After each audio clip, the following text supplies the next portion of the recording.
What's going on, everybody? Alfredo Brown here with Football Guys, giving you some must-start players for Week 8 of fantasy football. We crushed it last week, nailing 6 out of the 8 suggested players. A couple of injuries and some of the quarterbacks got in the way. But before I go any further, hit that thumbs up down at the bottom of the video here. Click the bell to subscribe to the channel, and then leave all of your Week 8 questions about start, sit, comments, anything like that. Leave it in the comments below, and I'm going to get back to each and every one of you. Let's get started. Perfect. All right, before I give you my first quarterback to start for the week, I want to talk about the elephant in the room. Yes, I'm growing my mustache. It's for my Halloween costume, okay? Please respect my mustache and my facial hair at this time.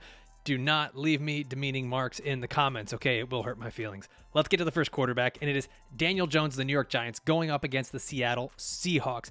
Now, Daniel Jones, third in rushing yards by a quarterback over the last 4 games, behind just Lamar Jackson and Justin Fields. Yeah, that's right. Daniel Jones, he's getting out there running the ball. And listen, he's been a top 10 quarterback twice in the last 4 weeks. This is a real thing. Daniel Jones is becoming a legitimate fantasy quarterback and kind of a real-life NFL quarterback. Now he gets the Seahawks at a 23rd against fantasy QBs, and we got another bye week here. So Daniel Jones becomes a legit top 12 starting fantasy quarterback this week. Now let's get to the running backs.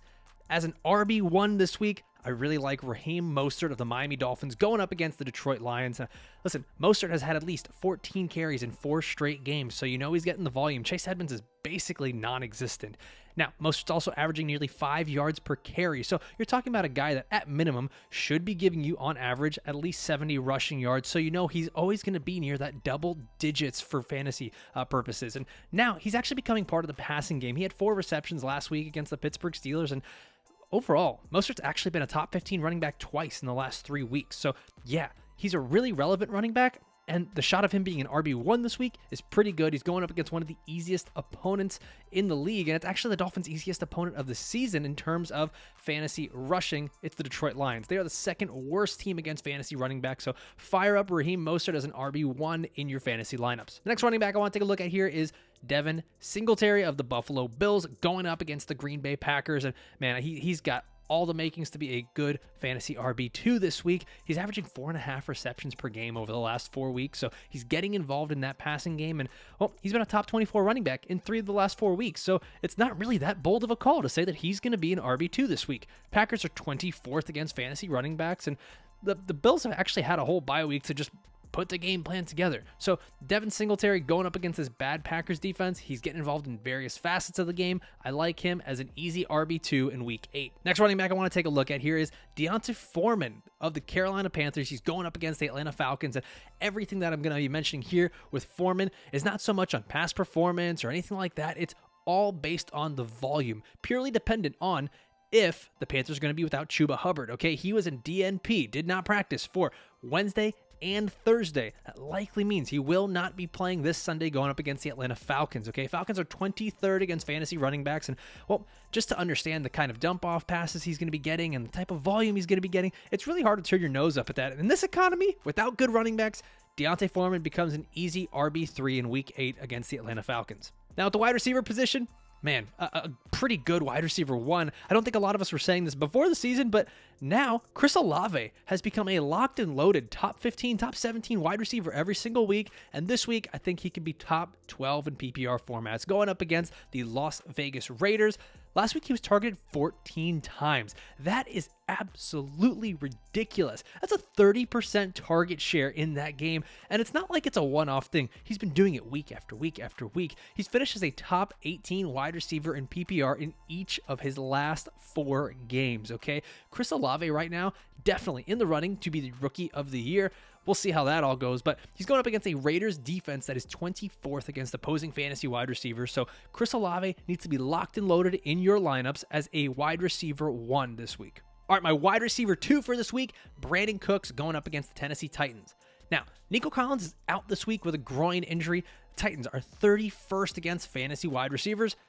If you're doing the math, there's 32 NFL teams. That makes the Titans the second worst team against fantasy wide receivers, and I get it. A lot of us have lost faith, lost confidence, whatever you want to call it, in Brandon Cooks. We drafted him to be a wide receiver 2, but this is finally the week where he actually can be a wide receiver 2 for your lineup. So set him, forget him, and trust it that Brandon Cooks is going to be getting some better target volume and the ability to break some plays here against this Titans secondary defense. Now, my wide receiver 3 for this week, another guy that, man, I'll think a lot of us had just put him out to pasture because he was an old man, but Adam Thielen, wide receiver for the Minnesota Vikings, going up against the Arizona Cardinals this week. And man, this is not going to be the only player I'm talking about from this game, but Adam Thielen, he's been a wide receiver 2 in 3 of his last 4 weeks. Yeah, you heard me. A wide receiver 2, meaning top 24 wide receiver in 3 of his last 4 weeks. He's basically a starting wide receiver every single week, so you can have some confidence putting him in there. He's had 15 or more PPR points in 3 of his last 4 games. So Adam Thielen, not quite the old man we maybe thought he was. He's averaging 8 targets per game